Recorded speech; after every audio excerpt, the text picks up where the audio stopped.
guess, right? Well, or that was the foxhole one. That was the foxhole one.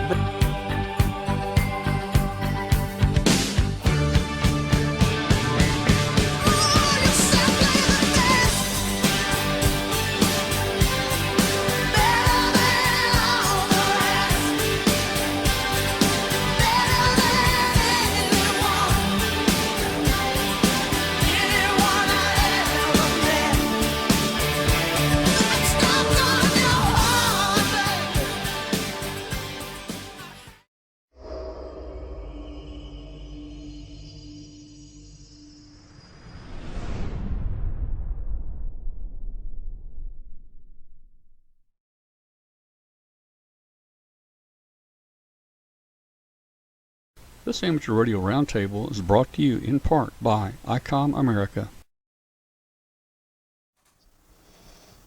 Hello out there. Today is April 28th. Yeah, April 28th, man. The month is almost gone. You're watching Amateur Radio Roundtable, and I'm Tom Medlin, W5KUB. We got the whole gang here tonight. We're gonna have some fun tonight. We're trying Zoom tonight instead of Skype, so we'll be using Zoom to bring in our remotes. And it's a little tricky on how to move the audio and the video pictures back and forth between the systems. So bear with us tonight as we learn, but I think it has some great possibilities there. Hey, if you're listening out there on international shortwave on WBCQ on 5130 kilohertz, drop us a note, send an email to Tom at W5KUB. Let us know how you're hearing the show, and I'll turn the echo off. Let us know how you're hearing the show and where you're hearing the show. We'd love to get a signal report from you. Also, if you have internet with you tonight, wherever you are, you can join the show just by going to the internet. It's just go to w5kub.com and you can join the show, join in the chat room, you can watch the show, and we'll have a lot of fun there tonight. The band 40 meter net was pretty bad tonight, a lot of static. I'm going to talk to Martin Jue a little later tonight about how to get rid of that static. I bet you he's got an answer. But anyway, a lot of static tonight. We had probably 15 check-ins or so, plus I was needing to get over here and figure out how to work this Zoom here.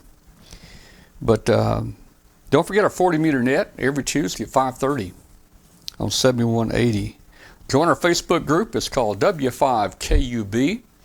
We've got 9,500 hams in that group now. We had 300 people join the group last week alone, so it's growing really fast. That's about all the announcements to get the show rolling here. I'm going to try to jump over to our remote cameras here and see who we got out there. Let's see who we got. Boy, first let's do this. Let me try this camera shot here. I don't know if it's going to work or not. This may work. There we go. Hey guys, we got Katie, and we got Rich, we got Martin, and we got Dave with us tonight. We got a full house with us tonight here. Hey Katie, how you doing? And we missed you. Hi Tom. Hi everybody. It's great to be back. As you guys know, I've been missing for a few weeks. I had surgery at the beginning of April, and finally getting my feet back under me again and healing up and doing well. It wasn't anything scary, just a gallbladder that finally needed to go. But sort of have missed visiting with everybody, and but it's a lot of fun to be able to come back to the show tonight and say hi to everybody, and appreciate all the nice well wishes on the Facebook page when I posted about it last week. Didn't want anybody to worry and think I disappeared on you guys, so I am back and ready to have some fun here on the Amateur Radio Roundtable. Well, that's great. We're so glad to have you back. We missed your smile, Katie. Oh, well, yeah. I wasn't smiling very much for a little while there. Yeah, I know what you mean there. All right. Well, hey, Dave, how you doing tonight, Dave? You're out in Colorado. Now, where are you at, Dave? Yeah, I'm out in Colorado, and we're enjoying some spring-like weather out here. It's been absolutely beautiful, up in the 70s today, and nice blue skies, a bit of a breeze. It's gorgeous. I'm glad spring is here, although in Colorado you could never tell. It might snow tomorrow. The big news for the day is that I have selected another component for my reference station, and I'll talk about that when it comes back around to me. Well, all right, and hey, I'm looking forward to hearing about that. Let's see. Let's jump around to Rich. How you doing, Rich? Doing great, thank you. Here in Coronavirus Central. I was going to say you're up there. You're up there where it's really pretty tough there. So are you staying? Are you staying locked in pretty much? Pretty much so. I've generally been working from home most of the time for the past 25 years anyway, so that's not different for me. But we're only going out to basically do some food shopping and then to try to get a walk in every now and then and keep our distance from people. But going to the supermarket's kind of an adventure. You got to wear a mask, you got to wear gloves, and you're still too close to everybody. And it's really a tough thing out here. And the death toll is mind-boggling. But thankfully, we're getting by so far. Well, maybe we're on the downward side of this thing. Hopefully, it's going to get better soon. Let's jump over to Martin Jue down in Stark, Vegas. How you doing, Martin? Oh, I'm doing great. With the biggest excitement that I have had down here in Mississippi is parking in the parking lot of Kroger, trying to pick up a online grocery order from Kroger, and you have to call in when you're parked there to let them know that you're there, and nobody would ever answer the phone. So I was sitting there for an hour and nobody even knew I was there. Well, that's pretty bad. Now we've also used to pick up. It worked okay for us, You're lucky you can get the orders online. We have not been able around here to even reserve a slot for a pickup at the supermarket. Jeez. And then you've got it's reserved 2 weeks out, and you just can't get delivery. Where are you, Richard? I'm in New Jersey. New Jersey. Yeah.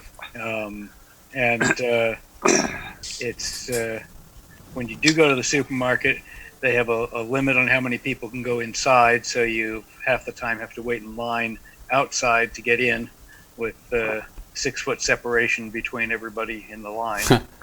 Wow. It's an adventure. It takes up half the day. I went into a little computer store today, and there's also a U.S. mail segment in here. I went to mail a package, and they've got these big red spots on the floor, and it says, customer 1, 2, 3, stand here. It's customer 2, stand here. Customer 1. And it says they're 6 foot apart. Those suckers must have been 15 foot apart. I don't know who measured them, man, but they were not 6 feet apart. But the sign said they were 6 feet apart. I couldn't remember the movie The Godfather. Was that in Chicago or New York? Well, I don't know. I don't remember. Okay, but anyway, that was one of my favorite movies, and while I was sitting there, I was watching at Kroger's parking lot. I was watching all these kids. Not all, there weren't very many of them, bringing groceries to the cars, and nobody would ever stop by, so I could let them know that I was here. So from watching The Godfather, I was thinking I'm going to take a $20 bill out and go talk to one of those guys and tell them I'm going to give them $20 to go in there and let them know that I'm here and bring me my groceries. And I was going to take that $20 bill and tear it in half, give them half of it, and give them the other half when they brought my Oh groceries. man. Oh man. Oh, I didn't do that, but I oh thought man. about doing it. All right. Hey Martin, there's somebody logged in. Martin's friend. You have a friend on here, Martin. Oh, I don't know who I'm Martin's glad friend to is. hear that. Yeah, Who is yeah. that? All right, well, let's get started here. Katie, why don't you kick it off here? I just Oh, okay. Well, it is the end of the month, and of course that means it's time for our segment with our friend Rich W2VU from.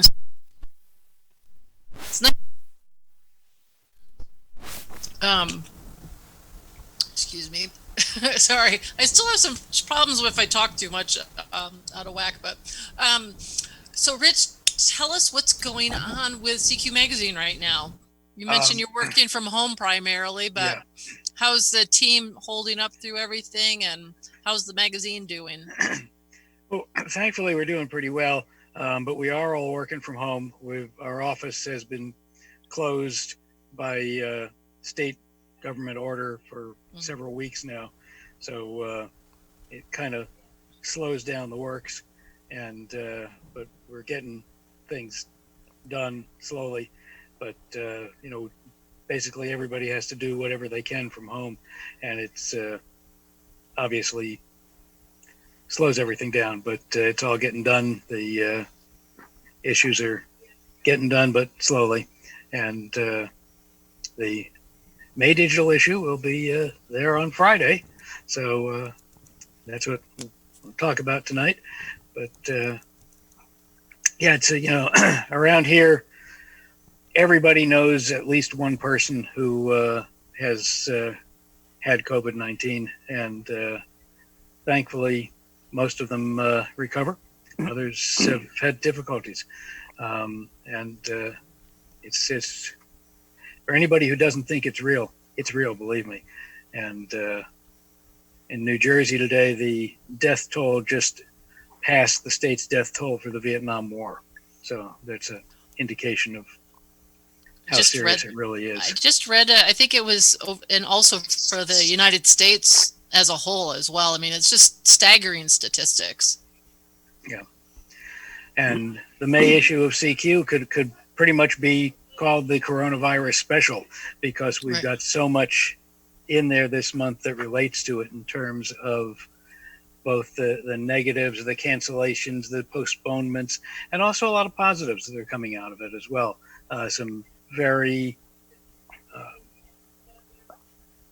innovative things that people are doing to help themselves. And, it's fascinating. Ham radio has always been a tool to help other people and our communities. And in this case, it's also being used as a tool to help ourselves and to help each other within the ham community. So many places are, groups are putting nets online. I know around here, our monthly traffic net or monthly Aries net is now weekly. And the main reason is just to check in on everybody and make sure everybody's doing okay. And there's a lot of innovative stuff with contesting.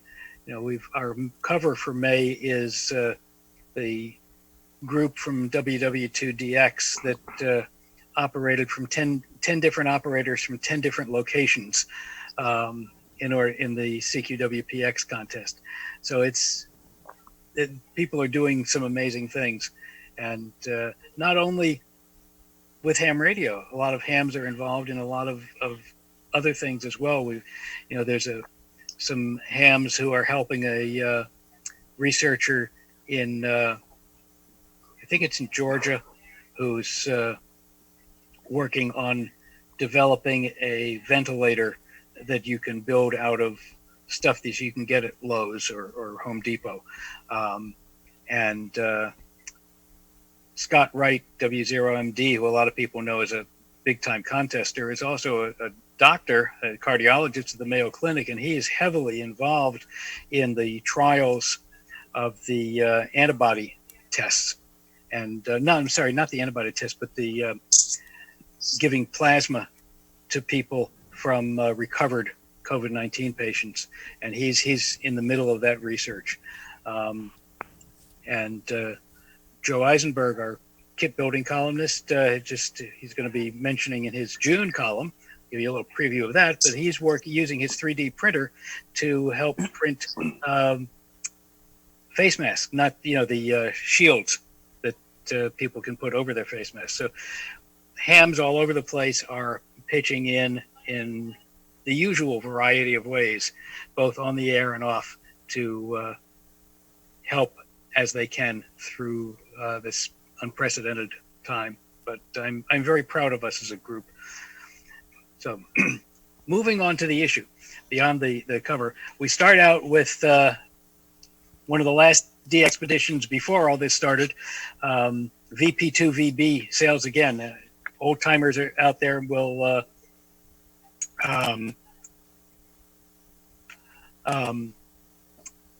recognize that call as belonging to Danny Weil, who was a pioneer of de-expeditioning. He tried to go around the world in a solo sailboat and met with several disasters along the way, and retold the story through the pages of CQ as he was going along. And his call was reactivated again last month by a group of people connected with the Yasmi Foundation. The Yasmi was the name of his ship. And they went down and operated from the British Virgin Islands with his call sign again. So we have part one of that story this month, hoping to get part two into the June issue. Since it's May, we have the CW results of the 2019 CQ Worldwide DX contest, which is a mainstay, and a lot of, once again, the lack of propagation or lack of sunspots didn't hurt anything. CQ Worldwide makes its own propagation. And we decided for our CQ Classic this month, since we had the CQ Worldwide results, to go back to the very first CQ Worldwide DX contest in 1948. And we reprinted the announcement of that contest and then the results. And the rules have remained remarkably similar through this whole 70 plus years, or approaching 70 years. It's but the participation is incredible. Let's see if I can read this. The 1948 CW weekend drew 499 logs with 562 participants in 32 zones. The top score was 452,000 points. 2019 CW weekend, 7,820 logs submitted, 33,000 unique call signs, and the top score was nearly 48 million points. So that's really amazing. It really is. Oh my goodness. It's a lot of fun to do that comparison and contrast the numbers. We've also got the rules for the 2020 CQ Worldwide VHF contest, which will be in July. Hopefully people will be able to get back out and do roving for that contest. And if not, then hopefully we'll be able to follow in the footsteps of people who are doing backyards on the air and things like that. A couple of weeks ago was the QRP QRP to the field contest, and the field was designated as your backyard instead of in your house. And so we will encourage people to do whatever is consistent with staying safe out there. We have a visit from Sherlock, our intrepid electronics investigator, who is looking into a $25,000 radio that failed because of a 2-cent plastic part, and how he found it and fixed it.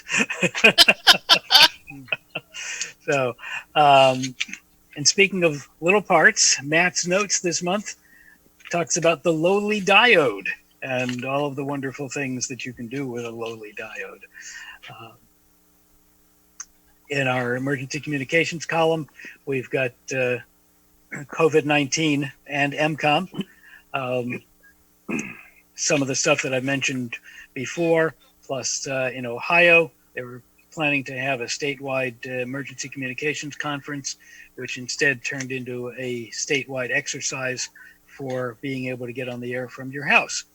That's something we don't generally practice that much, so it's a very good idea there. Homing in, our radio direction finding contest or column, discuss Arizona youth hunting for X beacons while others hunt for medals. Unfortunately, the medal hunt is curtailed. The USA championships were canceled this year because of COVID-19, of course. Joe Eisenberg has a column on the Kidventure aircraft band receiver kit, which was featured for the Oshkosh Experimental Aviation Show. KH6WZ and Ham Notebook has ideas for using harvested parts from junk radios, something a lot of us did a lot of in the past. VHF Plus, we have another one of those just before everything fell apart, DXpeditions, an EME DXpedition to Curacao by PJ2T. We introduced our new awards editor, Jim Hauser, W-A-H-J-I-M, in the awards column, and he does a back to basics issue, which is always a good idea every now and then. Both our DX and contesting columns cover the impact of coronavirus on those activities.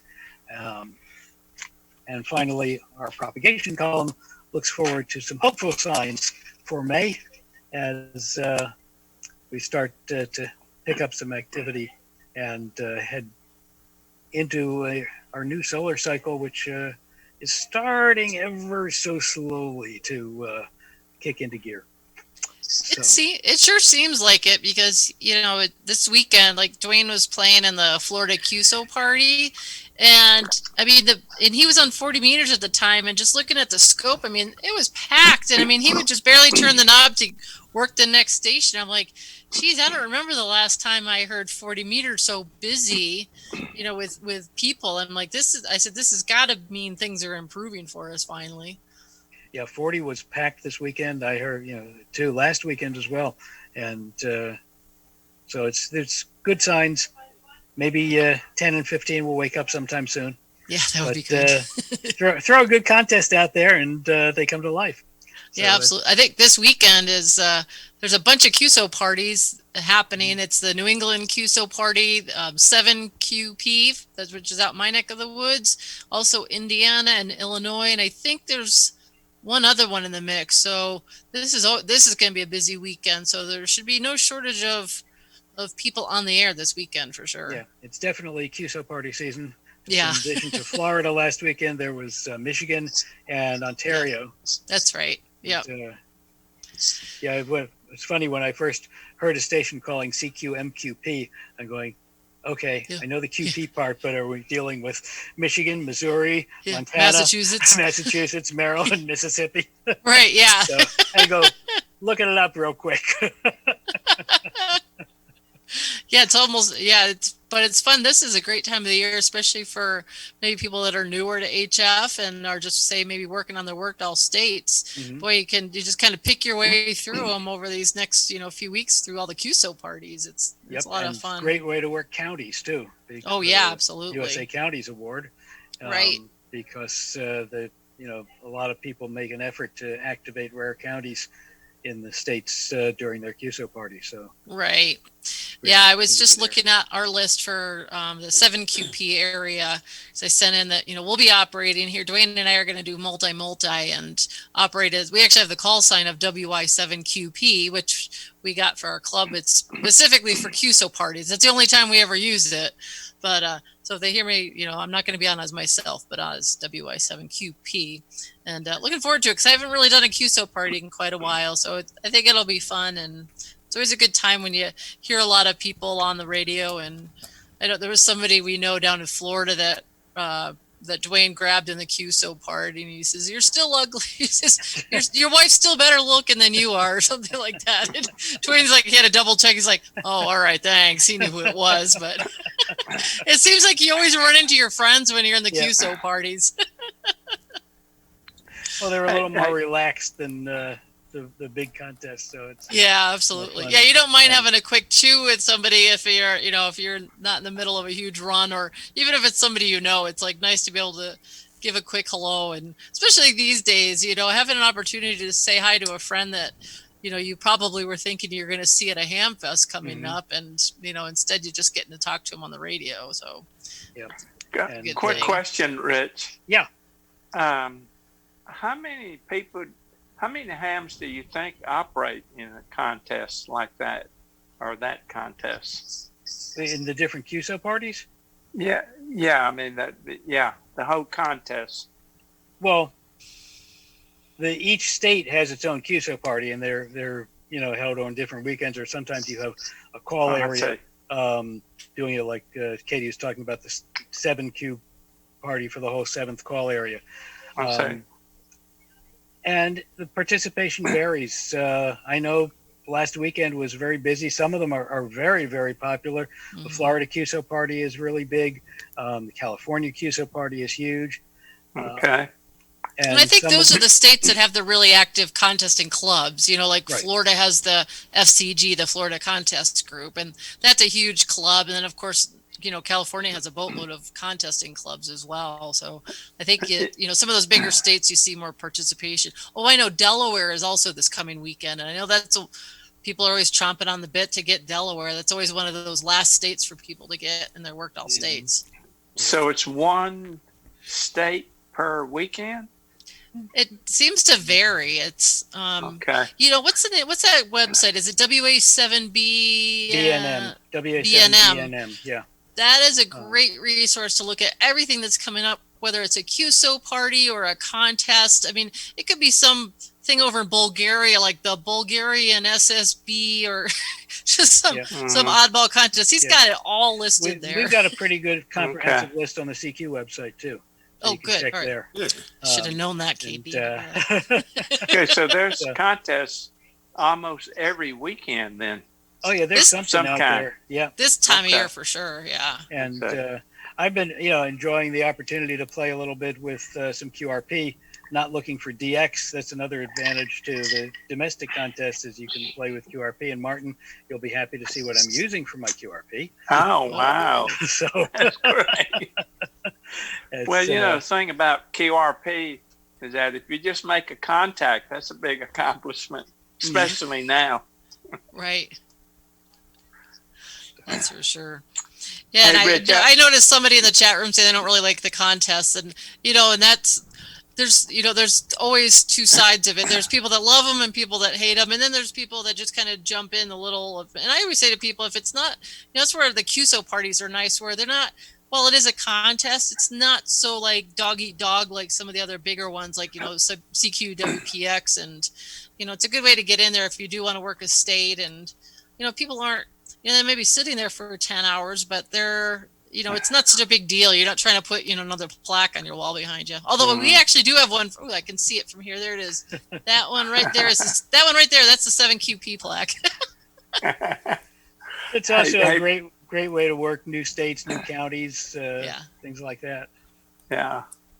Or just make a contact on QRP. That's right. Hey, Absolutely. Rich, I have been wondering, I know this is an odd question, but I'm looking over your right shoulder and I see the corner of an oscilloscope. And I'm wondering if that is an ICO 460. No, it is not. It's ancient. It's a Dumont. Wow, that's predates ICO. Now that's a word I haven't heard in years. Let's see if I can find a model number on it.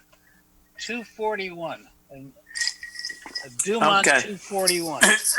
Non-triggered. You had to turn that knob until that display stops moving. That's right.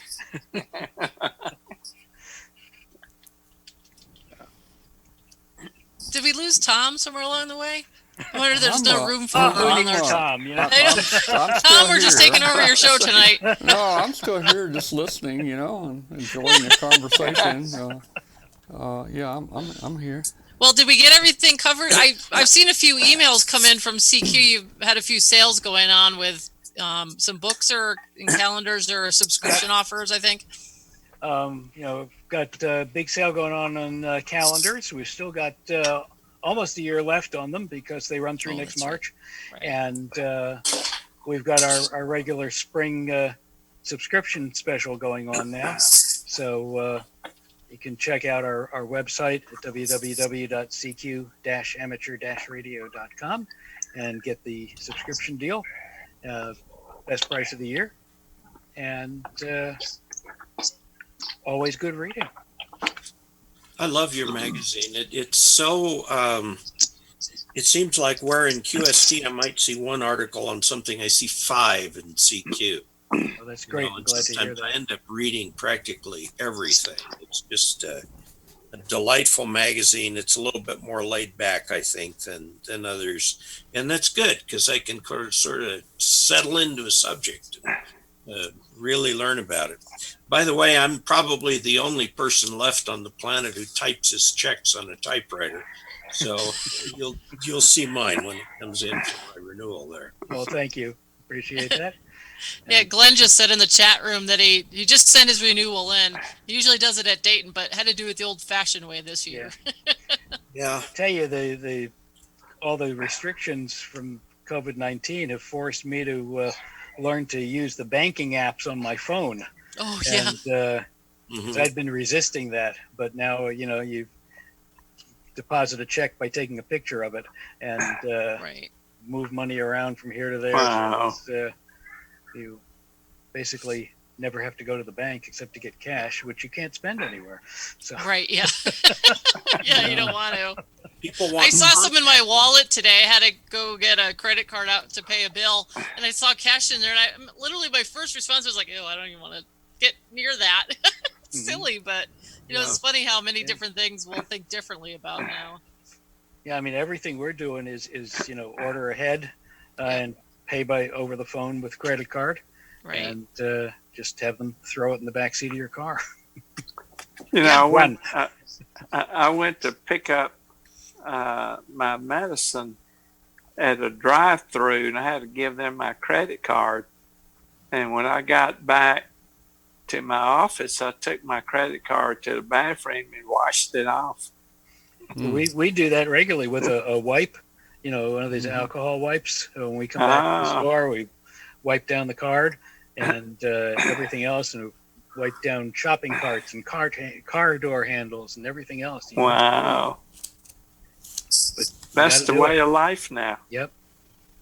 Yeah. Well, a lot of people do that anyway. I mean, they've supplied those, like we do a lot of our grocery shopping in Walmart over in South Dakota. And, those wipes have been there forever. And I've always kept hand sanitizer in the car. I mean, I'm with Crohn's disease, which is an autoimmune disease. I'm one of those immune compromised people. So I'm always extra careful when I go out around people anyway. But nowadays I don't really want to go. And we did a pickup at Walmart a couple weeks ago. And of course I was only a week out of surgery, and I went along for a little ride to get out of the house, but I had my mask on in the car, and they were in the back of the car putting groceries in. But it's still, it's one of those things you just kind of want to keep them safe, keep yourself safe. And it's like, just got to do what you got to do till all the folks who are working hard to solve this can get it taken care of. But I'm thankful for, I had this conversation with somebody today. It's like, we're thankful that we have the opportunity to do things like,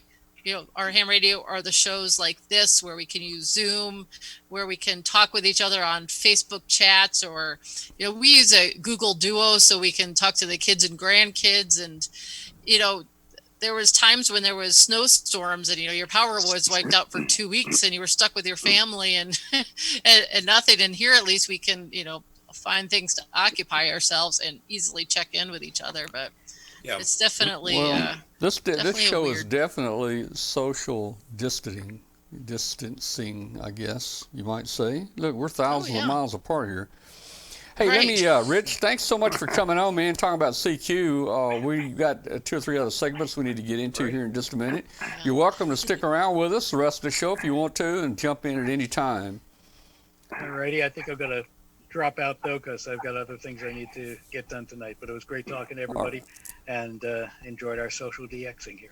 All right. Absolutely. Thank you. Thanks, Rich. Good to see So- you, Rich. So Good night, Katie, everybody. Katie, I know Katie, you had mentioned that you'll probably scoot out a little early tonight, but Yep. hey, do you want to mention? Let me see if I can show this. Oh yeah. Maybe This if I can find the right mouse here. Oh yeah.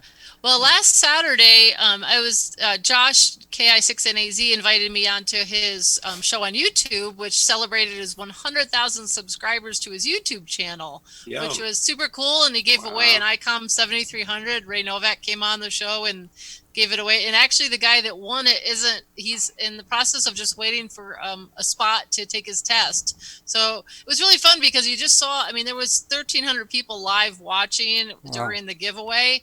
And the chat was just filled with everybody congratulating him. And we were commenting about the fact that, you know, that's one thing that's so neat about ham ops. We all may be secretly thinking, oh, gee, I hope I can win that. But when you find, you know, somebody else wins, everybody's still like, yay for you. And so while I was on the show, I was on there with about 19 other people that all have different YouTube channels. And I met VK. Can you see the name of his channel there? I'm suddenly having a... Right. I'm going to be on Friday night, 7 o'clock my time on YouTube for a live stream for a ham down in New Zealand.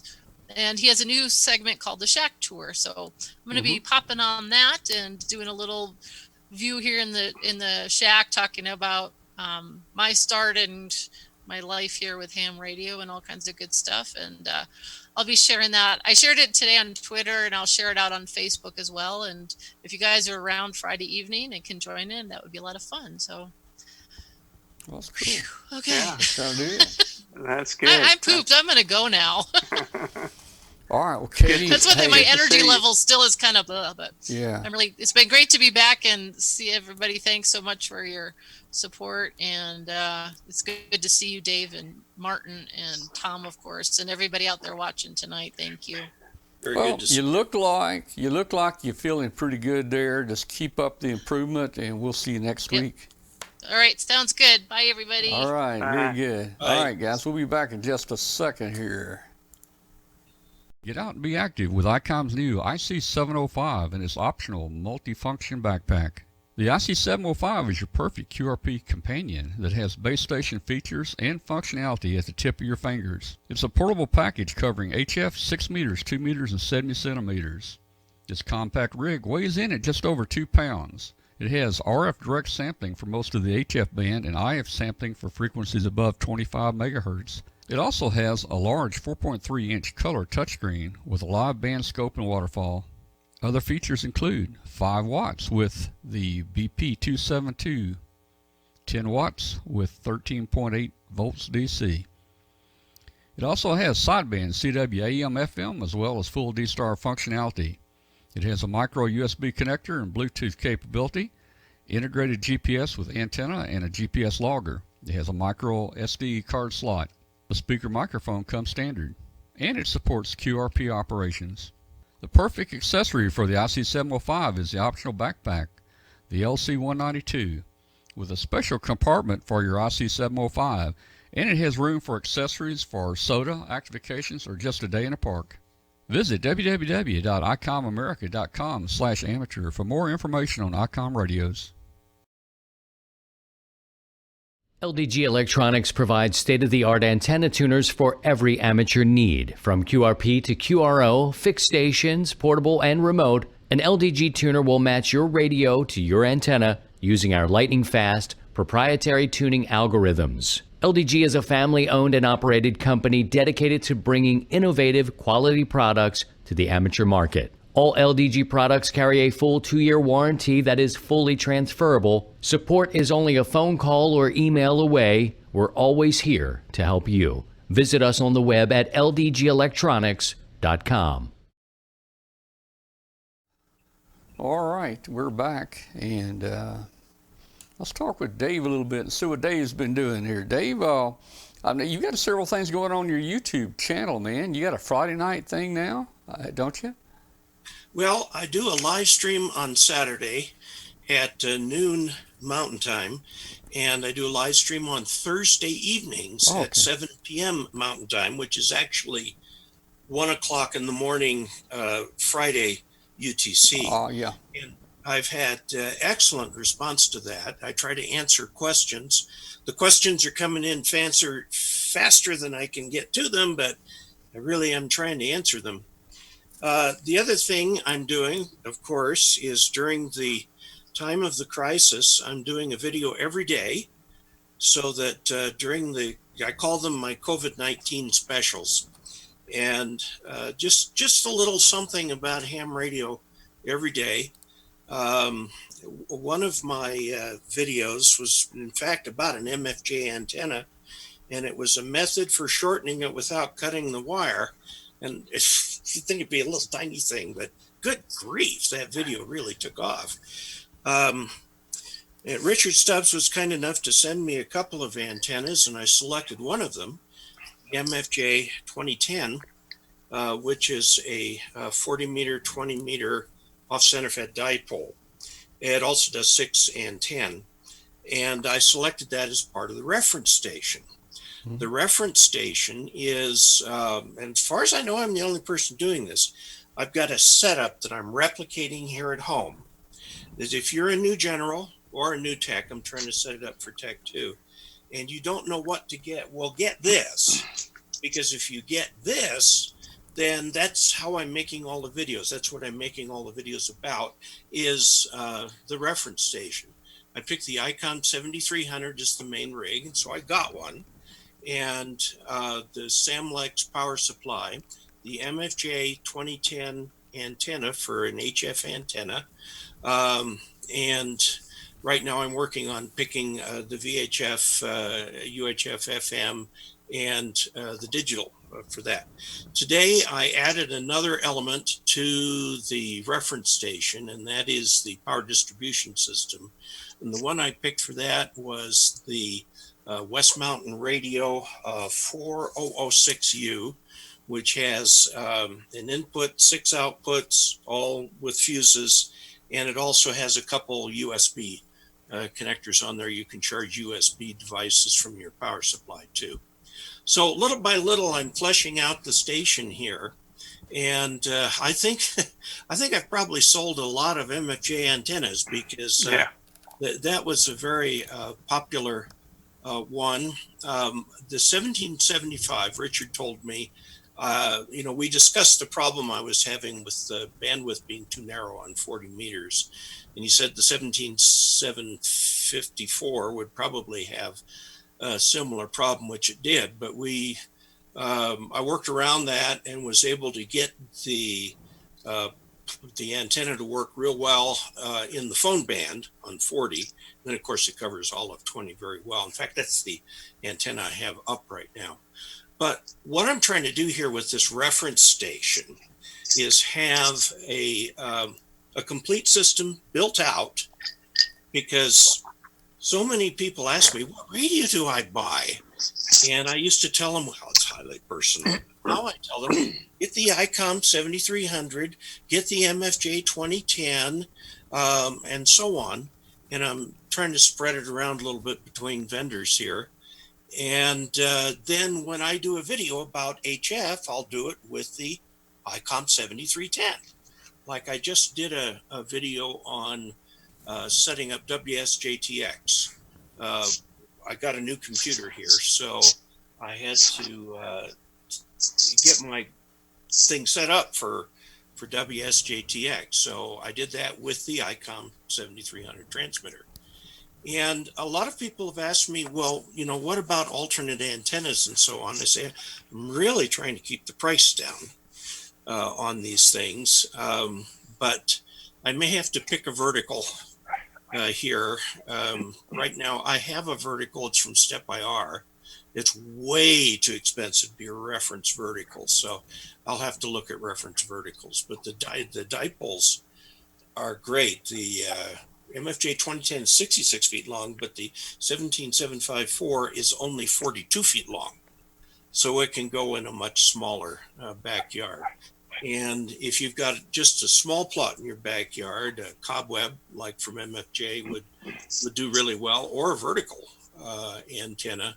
I keep telling people, if you're looking at verticals, look at the AV640. That seems to be a real nice one. But anyway, that's what I am up to. I have a web page, dcasler.com, dcasler.com/reference. Will take you to the page for the reference station where all the decisions have been made there. And I'm going to put links in there to the various videos and so on. You know, this business of doing a video a day has been A full-time amazing. job. It's got to be full-time, man. Oh, it is. It is. I try to make them simple as I can to reduce the editing time. I've got one that I just finished just before the show that I will put up just after the show. But the thing is, people have really responded. The number of the subscriber growth rate was around 900 a month. It's now over 2,000 a month. And it's just the response has been phenomenal. So I'm going to keep doing it as long as we've got this COVID-19 emergency, and just to give people a little something ham radio every day that's some sort of a tip or a technique or something like that, and to kind of spread it around a little bit, different things. And I'm enjoying it, and I'm just blown away by the response. The most fun I have all week, besides being on your show, of course, is the live stream on Thursday and Saturday. Saturday, I try to answer questions. Thursday, I try to answer the leftover questions from Saturday. And keep running behind on them, but just trying hard. I've got some people who are pretty regular. I'm getting about 225 peak on Saturday and about 175 peak on Thursday, which are pretty good for live streams.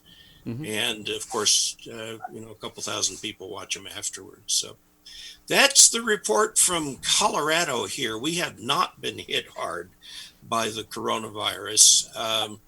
The local hospital had set up a special section for COVID-19, but they're just using their regular ICU because the number of cases is not exceeding what they need to do. And they're going to start opening things up over the next week or so, a little at a time. And I'm going to restart flight training in a week mm-hmm. from today, probably. That's been on abeyance during the whole COVID-19 thing. So there you go. So Dave, okay. Are you? Hey, Dave. Yeah. Dave, man, I want to thank you for making such great contributions on making technical subjects so easy to understand and interesting and fun to watch. I watch them all the time. I love your channel. Well, thank you. I appreciate that. That's quite an endorsement. Oh, yeah. Hey, Dave, are you going to actually do some flying? Are you wanting to get where you can actually fly? Well, I'm one of my subscribers and patrons is a flight instructor who is not doing anything right now because mm-hmm. his airline is not serving very many people. And he's getting ground school over Skype, and that's going along really well. I've only had one lesson in the air, and then the COVID thing hit, and we're going to start that again. I'm going for my sport pilot license. That's the lowest grade you can get. It just gives me a chance to fly a two-seater around, that's all. The biggest problem I have right now is I need to find a sport pilot or sport plane to train in. Right now I'm using a regular Cessna, and before I solo, I'm going to have to transition. So if you see a light sport aircraft sitting around somewhere, let me know. Well, you may have to. Now, didn't you buy an RV here last year and drove to Dayton? Yes, we've been to Dayton twice now. Look, you're And going to we have were to get rid of that RV. Get rid of the RV, buy you a plane, and you can fly it up there. You see? I mean, Well, I got to tell you, um,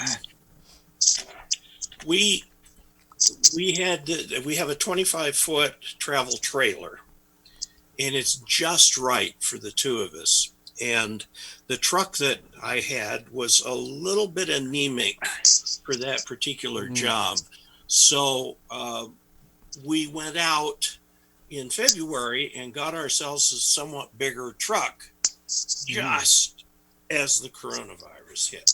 yeah. And so all these trips, now we did go down to Quartz Fest, but we have not been to anything since. And I wish we had Dayton, but everybody else does too. And we'll do it again next year. Yeah. All right. Well, hey, I want to give everybody a little update on our ballooning and what's going on here. And then we're going to, in a minute, I think we're going to go ahead and open the phone lines. And if you guys want to talk to the experts like Martin or Dave, you'll be able to call in and talk to them. But just want to let you guys know, we our attempt number 8 to send a balloon around the world, we failed at the border of China and India. Our balloon hit a major storm there. We were really doing good. We flew 45,000 feet, almost the entire distance, but we hit a pretty high storm and we came down after about the 6th day, so we didn't make it. We have a friend, Joanne, who was on the show a couple weeks ago doing a STEM project with some of her students, launched the very same balloon, the SBS-13, with hydrogen. And hey, she's going to make it. I mean, she is now over the Pacific. Let me show you where she last report where she is, and you guys can track her on aprs.fi. So if you look at, let me see, here we go. So, excuse me. So you can see that was the last report there. She's made it all the way around the world, past Japan. That actually is the same position right there. We crashed 1 year ago in a storm with a party balloon. We went down right there off the east coast of Japan. But this is about 12 hours old. She's using APRS, so there is no APRS tracking across the Pacific. So she's probably at least halfway across the Pacific right now, and she's going to make it. I think she's going to make it to the U.S. Complete. They launched in California, so I would say probably in the next 20 hours, she's probably going to cross over where she launched it there in California. So that's going to be real exciting. We're getting ready to launch W5KUB-18. It will be our 9th attempt to go around the world. It's an SBS-13 balloon just like this one. It will be filled with hydrogen, and we'll be using the little tracker that YO3 ICT designed, and that's the one that I had some boards made and we built. It's very small, but we're doing some different things on it. Bill Brown is helping, and Bill has made quite a number of changes and enhancements to the firmware. I'm using a totally different power system, solar system. It looks like we're getting good results with it. And we hope to launch. I'm going to test it again for a couple more days, and we hope to launch in maybe 3 or 4 days. Now, if this balloon here gets over Memphis in 3 or 4 days and we launch, both of those balloons, we'll be tracking both of those balloons around the world again together, as they go around the world. So, our balloon was really no different than this one here. It's just that she didn't hit the storm and we did. And I think she's going to make it. She's halfway across the Pacific. She's going to make it. This is great. This is a lot of fun. And she may go for 2, 3, 4, or 5 times around the Earth. I don't know. But our ninth attempt is going to be probably this week. We hope to make it around the world. We hope to do 7 or 8 or 9 laps ourselves. And you know, these SPS 13 balloons, they're capable of staying up a long time. There's some right now that have been up almost 300 days and haven't come down yet. So Mother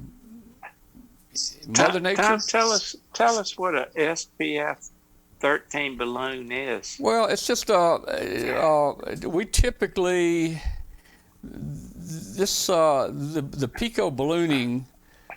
Typically, we use a lot of party balloons, Martin. Let's see if I, you know, the party like balloons. They're little 3-foot. They're 3-foot. Balloon? Yeah, they're 3-foot party balloons that we'll put hydrogen in. But an SBS is a lot larger. There's a picture of it there. So it holds a lot more volume. So it can go higher altitude. Your party balloons typically are going to do around 30,000 feet. Now, Edward, our friend Edward there in Romania, the one he launched a couple weeks ago, he pre-stretched it. He's got some instruments that he used to pressurize it and stretch it. And he was able to get a little bit more helium in it, and he actually flew at about 36,000. But typically, your Chinese $4 party balloons, they'll fly 28,000, 30,000, and many of your storms are that high. Now, we were flying last week. We were flying at 45,000 feet, and we went over many storms. But we hit a very, very big storm, and it went down. So, Martin, you can see there's a picture. There's a picture of the balloon when it's filled. What's the normal use of that balloon? To go around the world. No, I mean, what was it made for? It's made for just hams and scientific research. Oh, and, wow! You'll put 8 grams of hydrogen lift in there, and it'll be barely filled up. There's a shot of one there. See, it's almost empty when you let it go because it will completely expand. It'll completely expand, and you don't want it to expand, and you don't want it to burst. So So anyway, so everybody stand by. It's been kind of quiet in our Facebook group the past week or so since we lost our last one. But here's what I think. I think 1 out of 10 balloons will make it around the world. We're launching number 9 this week. Okay. So the odds are getting really good that we're going to make it. And I want to thank the guys that donated. They got their names on our webpage for support. We raised enough money that we bought 2 of the SBS 13 balloons. If we want to go long duration, long miles, that's the balloon we need. A party balloon, it'll last about 3 weeks, and that's it. This balloon could stay up a year. If it doesn't hit a storm, and we've got good tracking. We'll have tracking every 10 minutes. We'll get good tracking through Whisper.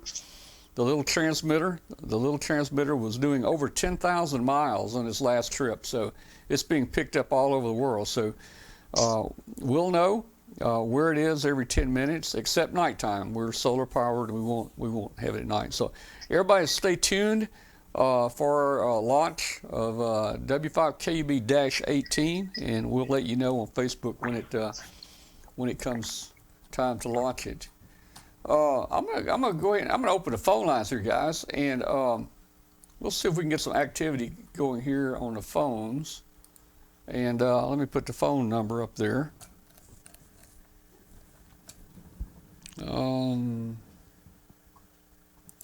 While we're waiting for phone calls, I want to congratulate Martin on the new MFJ website.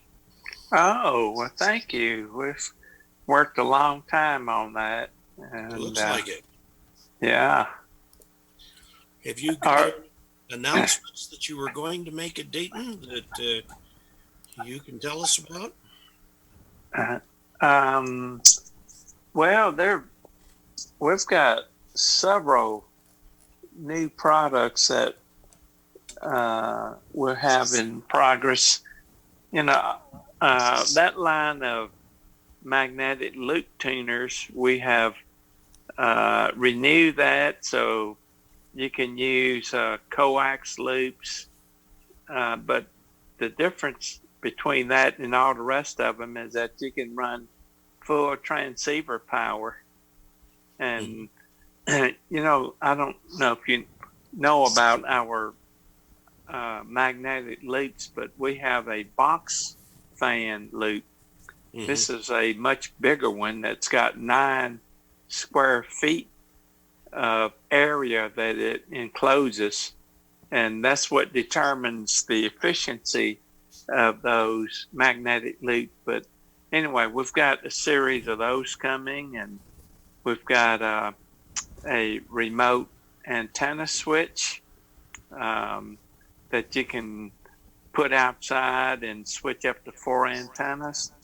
Stand by, Mark. This is something you might be interested in, is a mount for antennas that'll hold a 50-foot antenna, fiberglass pole or something like that you can drive your truck on, and it'll hold a mass up like that.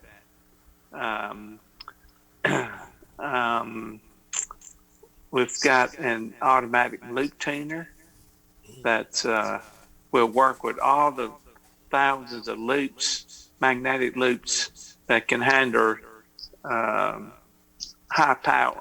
transceiver power that works with all of the loops that we have out there. Anyway, we've got a tiny, this is the world's smallest 150 watt L network antenna tuner you can hold in the palm of your hand. Wow. Yeah.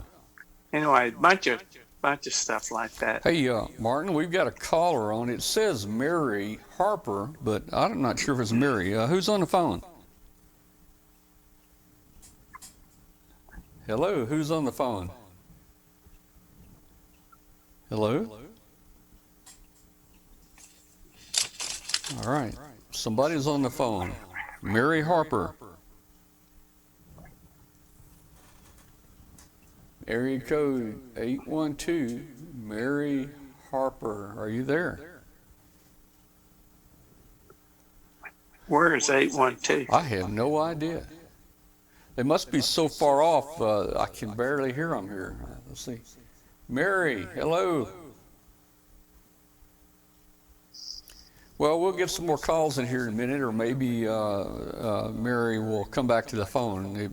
She may have put the phone down. Yeah, that's interesting, Martin. I've played with loops. I've played with your loop tuner, different things. I'm trying to find something for my son, Chris. He's in the chat room tonight, AC5CM, and he moved way away from us. He moved down to Austin, Texas for a job, Wow. and he's in a HOA. And we are trying everything in the world to get some kind of antenna working. I bought one of your auto tuners, and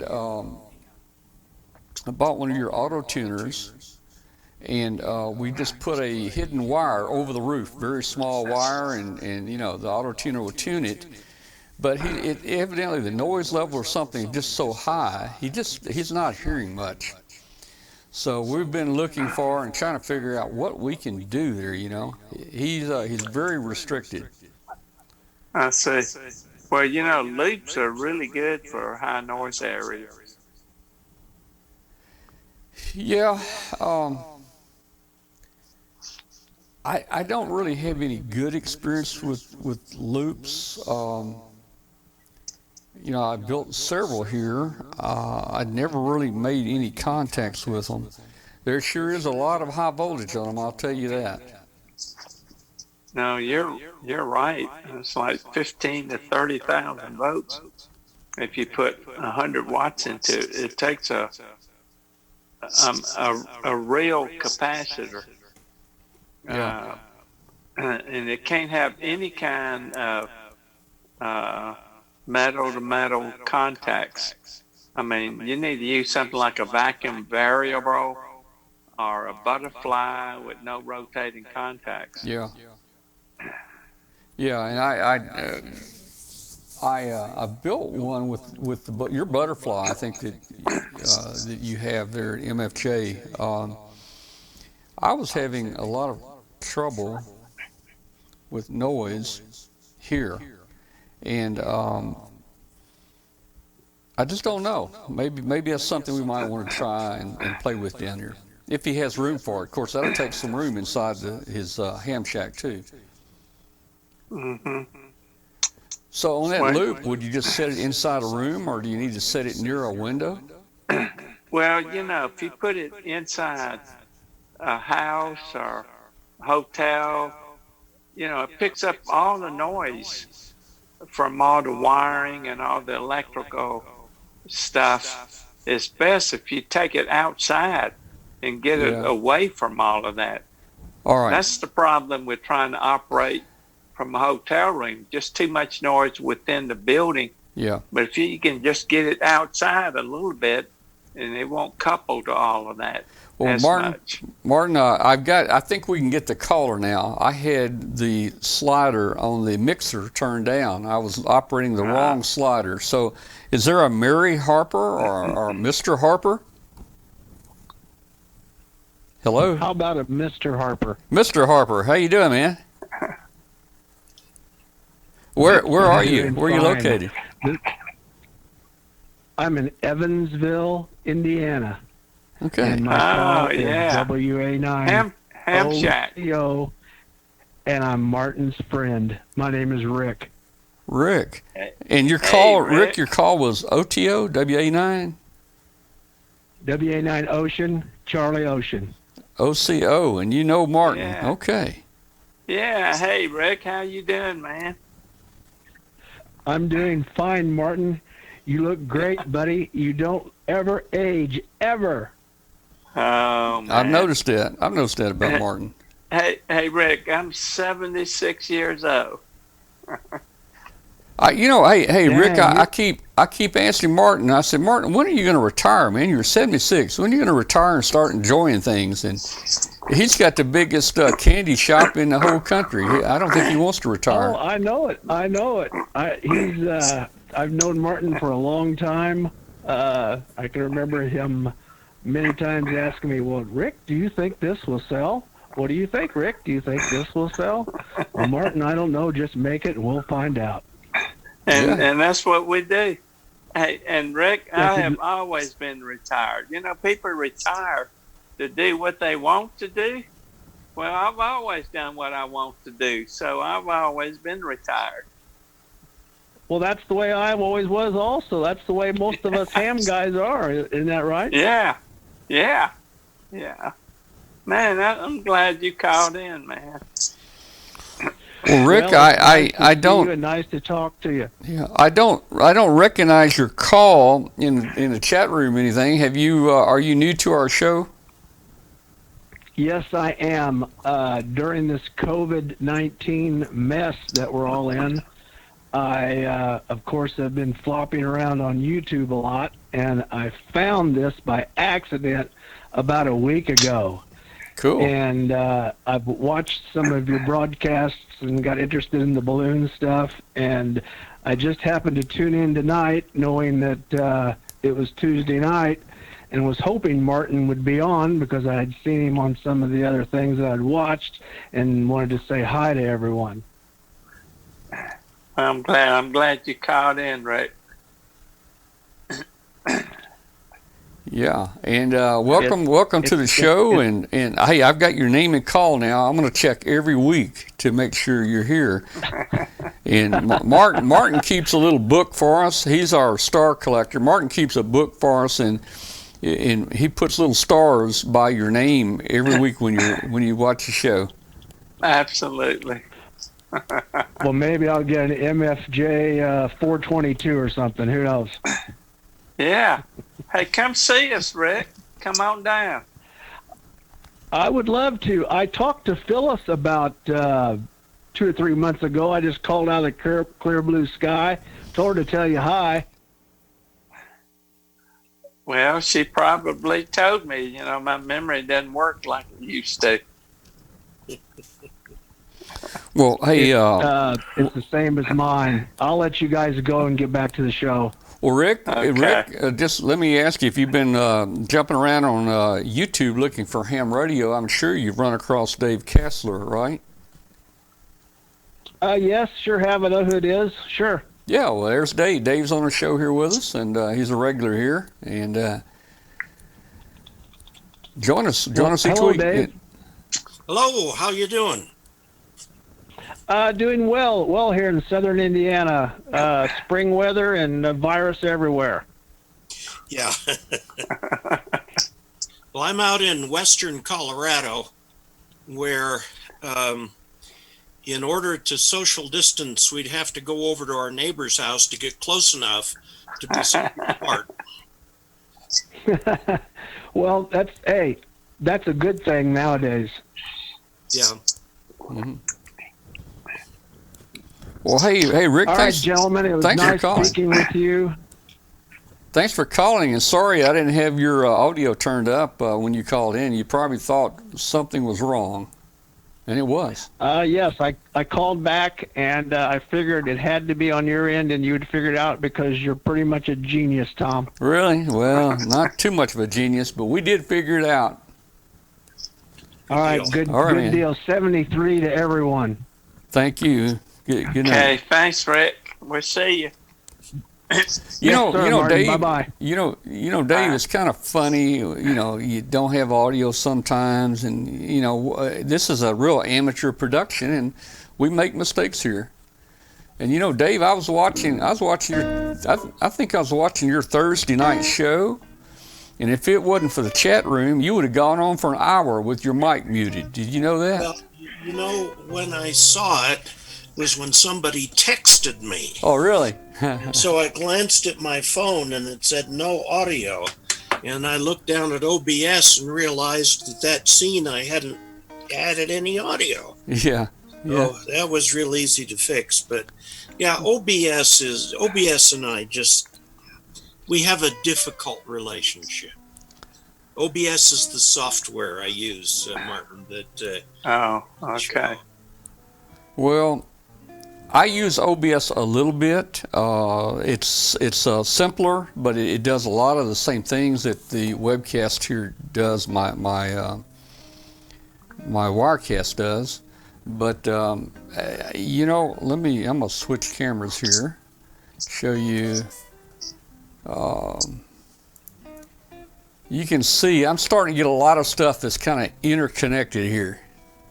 I've got all kinds of audios in and outs from every PC and running on different channels, and we're running little clients on different PCs where we can bring video into the broadcaster and all that stuff, and it gets somewhat complicated. And even every week when I try to operate this thing, sometimes I just wonder how it all works, you know?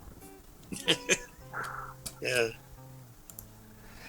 All right, let's see. No more. Okay, we're taking calls. 712-775-7270. We'll be on here another few minutes. Hey, if you're listening out there on WBCQ on International Shortwave, we'd love to hear from you. Send us an email to tom@w5kub.com. Let us know where you are and how you're hearing the station. The station is located up in Monticello, Maine, up in right on the border of Canada, up in Maine. And the show is about ham radio. If you tune across shortwave, you probably wonder, what's this show about? It's all about ham radio. And if you're interested in ham radio, this is where you need to be here. We got the experts on here. We got Martin Jue and Dave Casler. So join us every Tuesday night, and if you want to join us on the internet, you can join us at w5kub.com. All right. Well, let's see if we got. Oh, we got another phone. Oh, we got a couple people here. We got James in here, and we got some no name. James, let me turn the phone line up. James, how you doing, James? James? This is AV5JM. If you're talking to me, hello. Well, let me look at this. W5. That's JM. Jim. That's Jim. Okay. All right. Where are My you phone from, system. Jim? Everything's going great. We made it another week, Tom. Yeah. Jim is down in Louisiana. Okay. What And- part of Louisiana?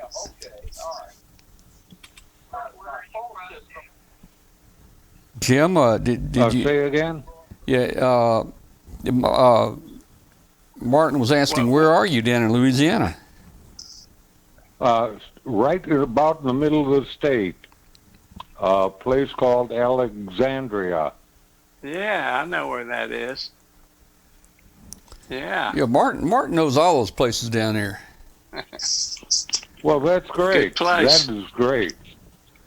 Well, you know, Jim, your the phone system says you're James. Did you know that? Well, the only people that call me that are the federal government and other people. Yeah, I know what you mean there. Yeah. Martin, Jim is one of my old Air Force buddies. Now, we weren't together in the Air Force, but we're both Air Wow. Force, and we've had a lot of discussions about, all the humorous things that we went through in the military. Man. Jim, when did you get your ham radio license in the 1960s or 50s? No, actually, I got it in 1980. Wow. I guess you that's were- it's a special call. I guess that's well, it's not your initials, is it? No, that's the way it came up in the random pool, and I accepted it. Okay, well, that's cool. Wow. So y'all were buddies and in the Air Force? Well, we didn't know each other. We were both in the Air Force about the same time, I think. I'm Okay. hearing a little echo. I'm hearing some echo. I don't know if somebody might have us turned up too loud if you're on the phone. We got a couple other callers here too, but hey, Okay. Jim, I didn't hear you check in the net tonight. Well, you were kind of deep down into the mud tonight, Tom. Yeah, well, I need to figure out a way to do better. Hey, Martin, do y'all have some kind of combiner where you can combine the output of two amplifiers together? That's what a mixer's for. Well, we've got them built into some of the amplifiers. Right. I don't think we have one that we sell separately, but we sure could. Yeah, that's right. Anybody Because wanted some of your solid state amps have that combiner in there, and you run the two Yeah. outputs and you combine them. Yeah. Yeah. But you know that If it- well. Would that be illegal, Martin? If I ran a kilowatt on one and a 1,500 watt on another one, and I combined them, would that give me 2,500 watts, or would it just give me a strong 1,500? What would that do? It would probably well, give you that, a lot of smoke. Well, but you can combine. You can combine the outputs, and that's the way the design is in some of their With your amplifiers. phases. What do you think, Martin? now, what did Dave say? Well, he said it might be a You lot gotta of get smoke, the phasing but just right. you guys are doing it. Yeah. Yeah. I No, I have think- the Ameritron 500 watt mobile amplifier, and if you look at the schematic, it's basically two amplifiers inside that combine Yeah. at the last minute. Yeah. That's what I was Yeah. talking about. So Martin, maybe I'll just come down to your shop here one day next week, and we'll get some parts out of the junk box, and let's build a combiner where I can. Okay. But Let's do that. You can take two of those ALS 500 mobile amplifiers and combine two of them. Yeah. Now, is that going to increase? What They'll will give you that more out do? than one. Well, let's say if I had two 1,000 watt amplifiers and I combined them, Would that give me 2,000 watts? Well, pretty close, except for the losses that you have in the combiner. Yeah. If you keep those losses down, then you can get more out. Yeah. All right. Well, hey, here's an idea. Mark, Tom? here's, Tom, yes. be sure to switch to that cubicle quad. It works a whole lot better. Oh, really? So, you talking about my Delta loop? I don't have a cubicle quad up here. Oh, you don't? No, I think my best antenna. Maybe it was the Delta loop. Yeah, the Delta loop's the best one there. Hey, my friend Mark up in Ohio. He said just put the 2 amplifiers on different antennas. Now I've thought about that. That would be real easy. Well, I'm thinking, would that be easy? That's interesting. Yeah, Never we'd thought have to about have that. would have to have some kind of splitter to split the transceiver into 2 different amps, and then run them on 2 different antennas. Well, it would be the same as if you split the power from 1 amp and put it on 2 antennas. You'd get a gain in one direction and loss in another. Yeah. Yeah. Well, there ought to be something we can do here to come up with a new product that Martin can sell. Yeah. That's interesting. Hey, let's see who else is on the phone. We've got a couple more people on there. We got Bill on there. Hey, Bill, up in Massachusetts. How you doing, Bill? Yeah. Hey, Bill. Bill. Good evening Hey, Tom. to you, Martin, and to Tom. Hey, Bill. We're just watching the show here, having a good time. Just so you know, they've extended our stay at home until the 18th of May. So I bought a ICOM 7300, and I'm looking, I don't know, for an SDR type thing there to maybe do some digital stuff. But hey, good to see and hear you both this evening. Well, you'll enjoy the 7300. Dave, I think, has put together some videos on the digital. I'm using a 7300 here for WSJ TX, where I've started monitoring Whisper that monitors the balloons that we put up, and it works really well. You'll like the 7300. Yeah, I Bill, only you had gotta- it about you a gotta week, come back Tom, and- so I mean, Come back down here and see me so we can go to OB's to eat. Oh yeah. Yeah. Well, you know that is on my list. That is on my list there, Martin. We got to go, and I plan to take an AL80B and throw it in the back of the car and bring it home.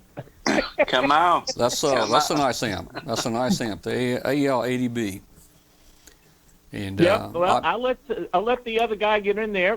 Thank you for taking my call. yeah. And we'll see y'all next week. All right. Okay, good to talk to you, Bill. Hey, who's in the area code 614? No name. That's me, Who is that? Mike from VK. Mike from VK2. Mike, ZK2? VK2. Victor Kilo 2, Echo Mike Kilo. Calling from down under. That's all right. Man, Wow. now, Wow. all right. So, Mike, so yeah. how's our show coming in down here? Are we like 5-9 tonight? 20 over? Yeah, the internet's pretty good. 5.9 on my large screen TV. Yeah. All right. What time is it Yeah. there, Mike? Just about midday, lunchtime. Oh, Yeah, wow. it's 12. Man, 12, it's like yeah. 13 hours from here. Yeah, it's 12:22 p.m. Wednesday afternoon. So, but yeah, no, I regularly tune in every week to watch the show Well, that's good. and occasionally call in. So Well, I'm Yeah. so glad that you called in, and I was going to. I was just thinking. So was it you that sent us a picture, maybe, of the show on a big screen TV, or was that somebody else down there? Yeah, I did actually. Yeah, that No? was you. Yeah. Yeah, that was a cool Yeah. picture, Martin. Right. He sent us a picture of our show on a big screen TV down in Australia, man. And the signal was good, man. Wow. It was a good clear picture, Martin, all the way down in Australia. Wow. What part of Australia are you in? I'm in Sydney, Martin. Okay, that's on the east side? East Coast, yeah. East Coast, okay, yeah. The southeast coast. Yeah. So, Mike, have you guys just Yeah. about got rid of all the fires that you had down there? It's coming down very, very quickly. We've gone through the peak, and I think we've had, in the total, Australia's had 6,000 cases. Yeah. And 88 deaths. Yeah. Well, you guys, I guess, are going. You're going into winter. You'll be starting winter here, and I don't know if the virus is going to get better. Well, it might get worse in the winter. What are you guys hearing down there? I don't know actually what's going to happen. I mean, we don't. It doesn't get terribly cold down here. That's just it. I mean, in the middle of winter, where I am, it never snows, and the temperature might be, I think, in Fahrenheit. I suppose about 50 degrees Fahrenheit is the mid-winter temperature. If you go further north, up into the top of Australia, although I mean the temperature up there doesn't change, it's year round. It's in the 70s to 80s, but just the same as it would be down in Florida. But yeah, I don't know. I mean, we've been in social isolation for quite some time now.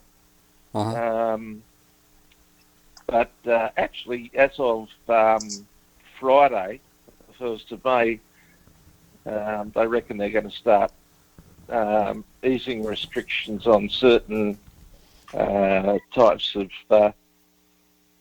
socialising, etc. So hopefully it'll also help the businesses also recover, because the same everywhere else, they've been hit hard. Yep. Well, hopefully things will start getting a little better. Hey, Dave. Dave. Yeah. I'm sorry. Go ahead. Go ahead, Martin. No, I'm glad that you talk in terms of Fahrenheit, because when people start telling me what the temperature is in centigrade, I never know what they're talking about. Yeah. Yeah, no, I sort of figured that if I told you in Celsius, then you would wonder what the hell I was talking about. So but the thing is, Martin. Good. Yeah, but I'm old enough to know both temperatures, because it hasn't always been that funny temperature called centigrade. Well, I mean, do you normally talk in Fahrenheit or centigrade in Australia? These days it's centigrade, but it hasn't always been centigrade. I mean, I'm old enough. We've had centigrade since 1988. Wow. The country, everybody here. Well, Martin, you know, in school we learned We learned the formula to convert, I forget it, 5/9 of this plus 5/9 or something plus 32. And Yeah. I don't remember which way that goes, but I know one thing. Tell us. I know one. Tell us what it is in Fahrenheit, then we understand. I know. I know that 40 degrees Celsius minus 40 Celsius is minus 40 Fahrenheit. For some reason, they're the same. Yeah. Okay. That's right. Yeah. So. Yeah. Well, we don't get that kind of temperature down here. Yeah. Yeah. Well, actually, I've been told that it's officially recorded in Celsius in the United States, but they broadcast it on the media in Fahrenheit. So, because everyone in the world records it in Celsius. Yeah, apparently. Yeah, I think we're the only one left that talks in Fahrenheit. Yeah. Yeah, one of the few. Martin, I've got to drop off. So, very good to see you all tonight. Yeah, it was great seeing you too. Good, nice to see you, Dave. Anyway, I'll let you get on, everyone. And, I just thought I'd stop in as it's lunchtime. I'm just having a cup of tea for lunch and thought I'd ring in and say hello from down. Now, Mike, are you actually working and you watch the show during lunch break, or are you off work? Well, I guess right now maybe you're off work, right, with the virus? I'm retired. Oh, yeah, okay. Yeah. Yeah, no. So. Well, thanks for calling in, Mike. We've enjoyed talking to you, especially when you no worries, Mark. What's the temperature in Fahrenheit? Yeah. Well, today it's pretty warm. I mean, it's around about 80 degrees today. Wow. And I mean, but they told me in the next few days I'm going to freeze my toes off. So anyway, I'll say good evening to you, gentlemen, and all your listeners, and all your viewers, and we'll check out say 73s. Okay. All right. Thanks for calling, Mike. Bye. Thanks for calling, Mike. No worries. Good night. All right. Well, that was an interesting call. It's kind of, Martin, when we got our license, 16 years old, that was something, man. We could talk to people in other states, Man. I mean, used to we just get a football for Christmas or something, but we had a ham radio. And, Tom, I was thinking about that. This doesn't have anything to do with ham radio, but I remember as a kid in Hollandale, Mississippi, near the Mississippi River, where I grew up and where you grew up, but you grew up north of me in Arkansas. But what I remember was riding my little bicycle. I must have been 8 years old, 9 years old, and back then, if you remember, we used to wear blue jeans. That's all we had, blue jeans and tennis shoes, Keds, K-E-D, the high top black tennis shoes with the white rubber soles. And I remember back when I was riding my bicycle, and we only had one bicycle for the whole family, but the chain guard, you know what the chain guard is on a bicycle? Oh, yeah. Yeah, well, they made that, Martin, they made that specifically to catch your blue jeans in. Oh, you're absolutely right. Yeah. My bicycle, something happened to the chain guard, and it would keep chewing up my blue jeans. And you know how we fixed that problem? We took our blue jeans and put it inside the sock. Yeah, okay. Yeah.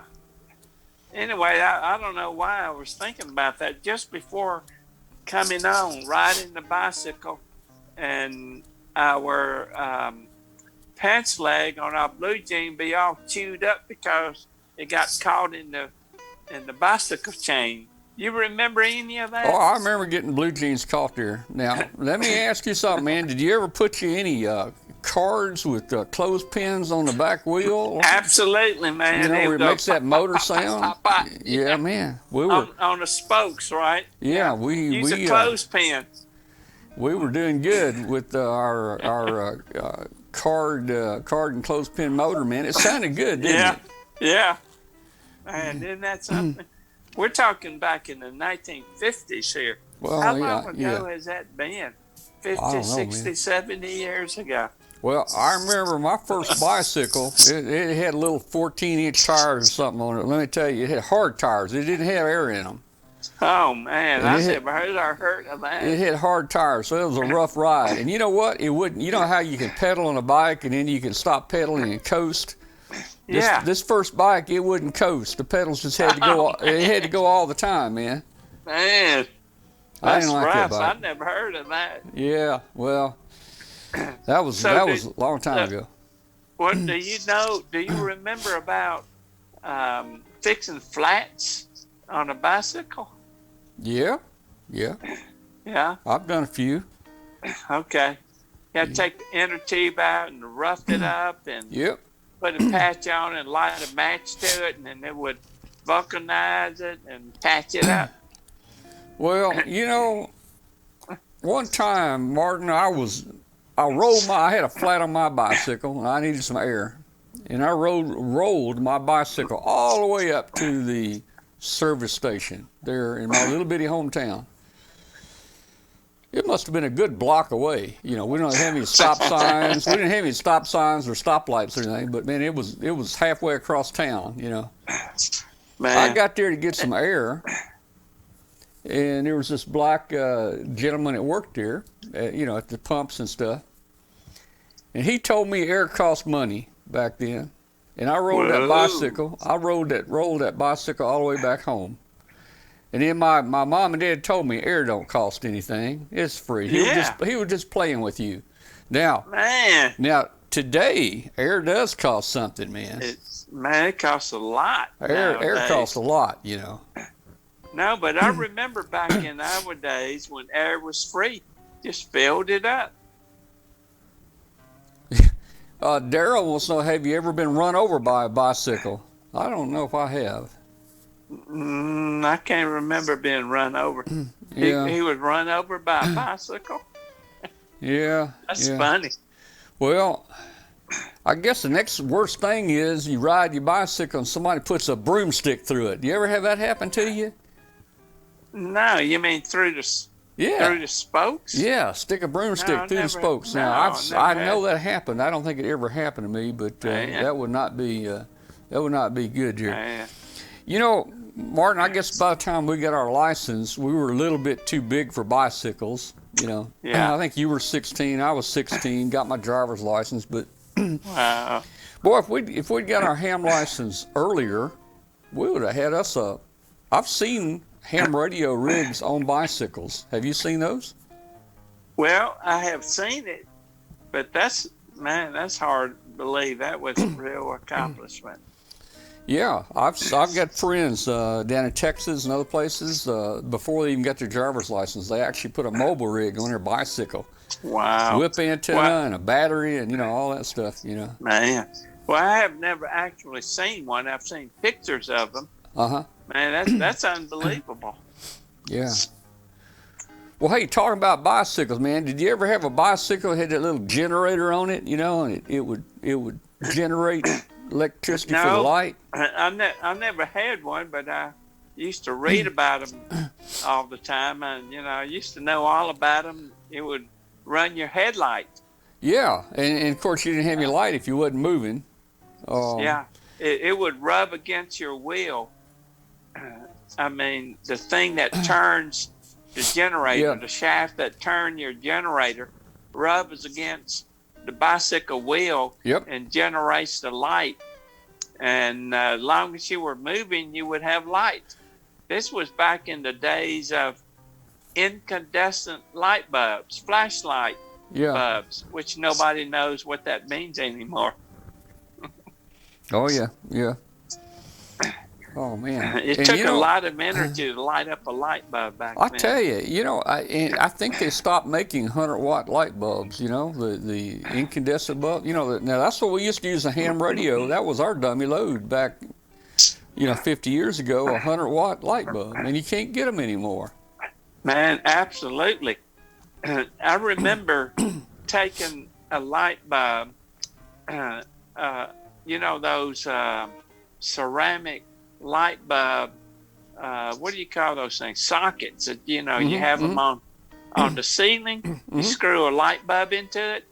But anyway, you mount one of those on a piece of wood, take 2 wires, you connect it to your DX40, your little transmitter, and that's how you tune it up for maximum brightness. That's right. And then you were all tuned up, man. I mean, that was a good old day. That was a simple days. Nowadays, now you got to have a watt meter and a SWR meter and all that.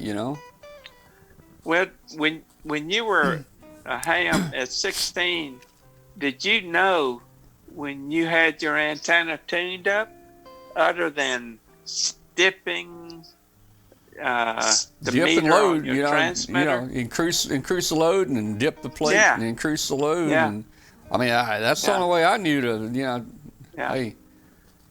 I wonder if there's anybody out there watching us that remember the days when we had separate transmitters, when we had to dip and increase load and dip and increase load, and we had a separate receiver where we were transmitting on crystal control on one frequency, and we would call CQ, and then we would tune around our frequency to see if anybody heard us calling CQ. Anybody out there remember those days? Yeah, I'm sure there's some people out there. Yes, said Daryl. Wow. Hey, Daryl, tell us about your experience when you were doing that. Yeah, Andy says you can still get a yellow 100-watt light bulb, I guess, for a bug light. Oh, yeah, those were the bug lights. Yeah. For the bugs. I don't know if I'd want to tune up with a bug light. That just wouldn't seem right, man. Yeah. We got Glenn on here, Glenn Popeil. Oh, yeah. Glenn Popeil. Hey, Glenn. KW5GP. How you doing? He said he had to do that with his hot water 16. Oh, yeah. I got 2 or 3 of those. You got so many the vintage equipment down there. I like looking at it when I come down there. You've got my old receiver. You got my old novice transmitter. It brings back memories, man. How does that How's that get away from you? Which one was your receiver and transmitter? Say, what was it? Yeah. Yeah, it was that Hallicrafter's SX140. It was an 80 through 6 meter. Okay, yeah. 80 through 6 meter ham band only, which was really nice because each of the ham bands were about 6 inches long across that dial. Yeah. Yeah. Yeah, and all the rest of us had a 1/4 inch. Yeah, and most people were using a radio that had a 1/4 inch. A ham radio band was a 1/4 inch wide. But we still made contacts back then. I don't know how we did it, but that was fun. Yeah. Dwayne's talking about a model HG10B. Now, is that a Centronics? Is that a Centronics 10B? VFO. That was the VFO. Yeah. That was after the VF1. That was a really nice VFO with a Slyroo tuning dial. Yeah. And a Heathkit HM102. I don't know what that is. HM102. I think that was a watt meter. Oh, was it? It could be. I don't remember now. Yeah. Well, let's see. Yeah, he said he thought he was in high cotton when he got his HG10B there. Nice rig. Oh, man. Well, with a VFO, you could move around. But people like us, Tom, we had like 2 or 3 crystals. Yeah. We were operating split before anybody knew what split was. There wasn't any 2 meter back then, so we were the first split operators. Really, Yeah. you know. Yeah. Isn't that incredible? Yeah. Stuck on one frequency, operated split because somebody else had a crystal for a different frequency, and he was calling you on a different frequency, so you had to tune around yourself so you could see him calling you back after you were calling CQ. Man, and that was with 2 boxes. One box was a transmitter, and the other box was the receiver. Yeah, you know, Glenn says he had 3 crystals, all on 15 meters. I really didn't work any. Yeah.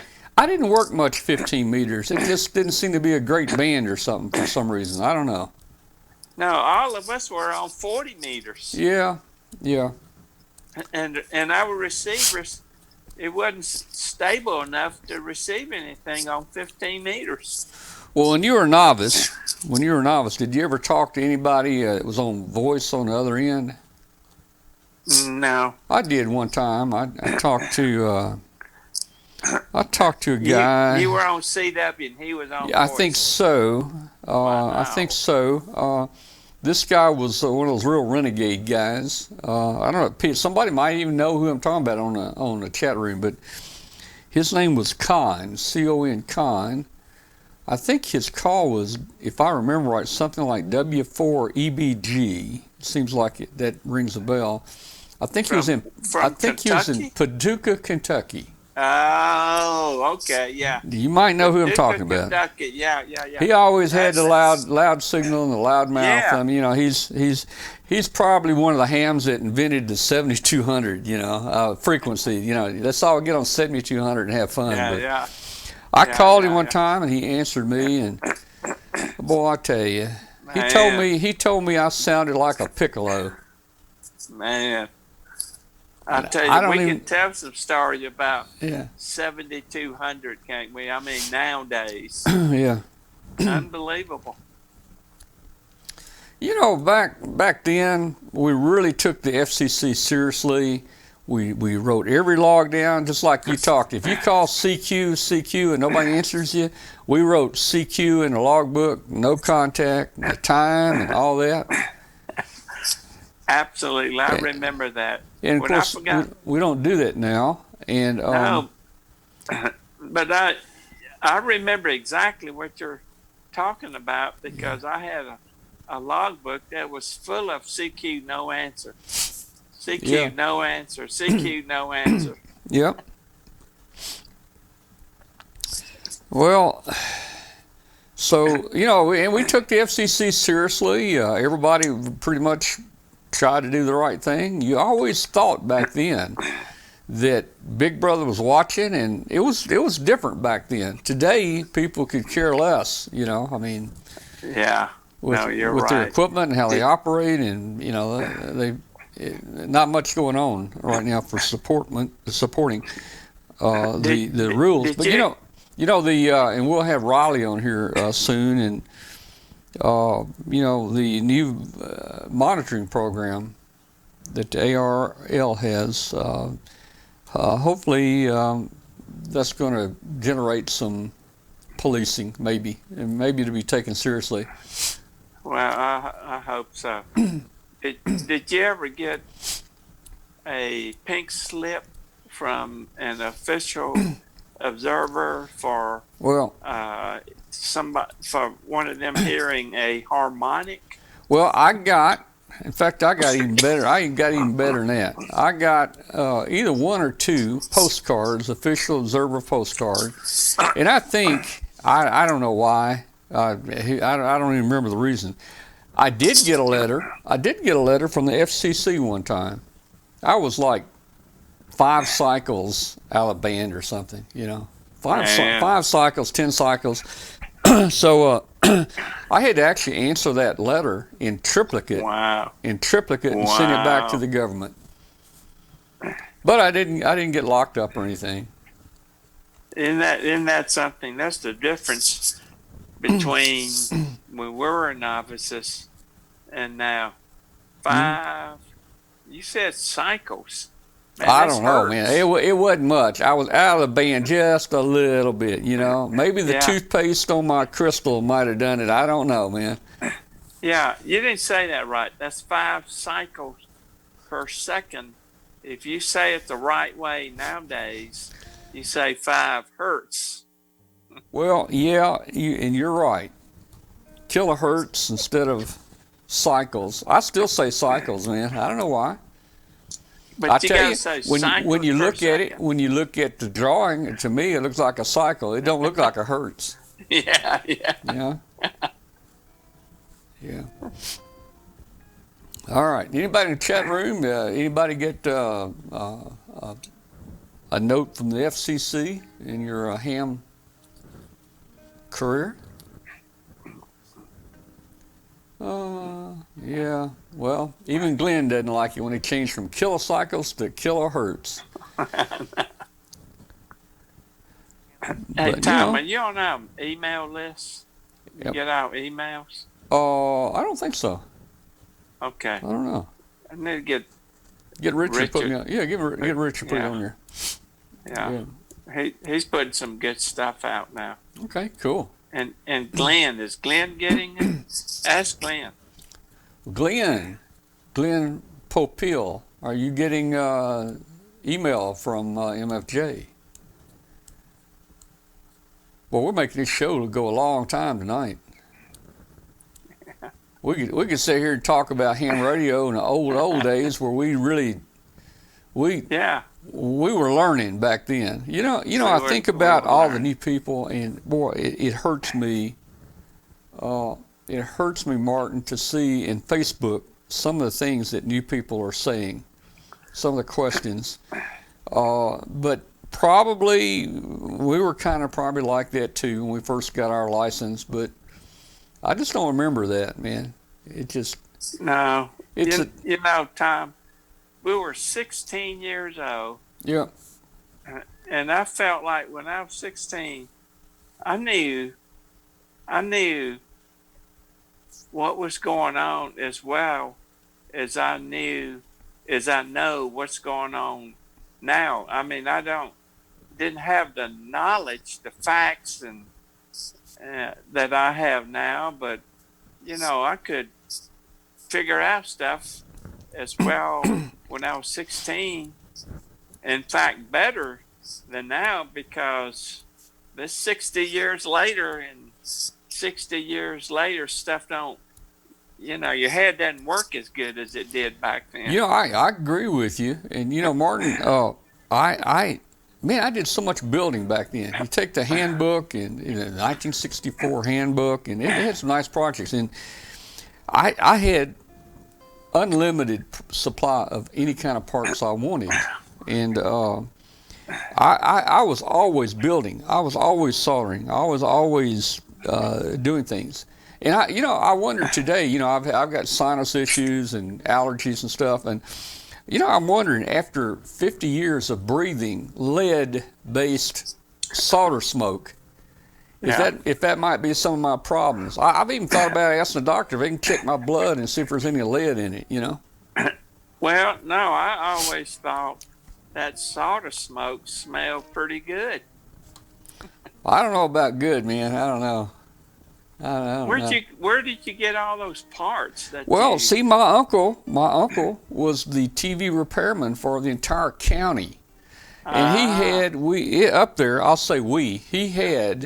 he probably had 100 or 200 junk TVs, anywhere from big color TVs to big TVs. So any part I needed, if I needed a filter capacitor or a transformer, big transformer out of a color TV or something, or resistors or capacitors, I mean, I could cut hundreds and thousands of parts out. I see. Tube sockets, you just drill them out. You reuse the tube sockets.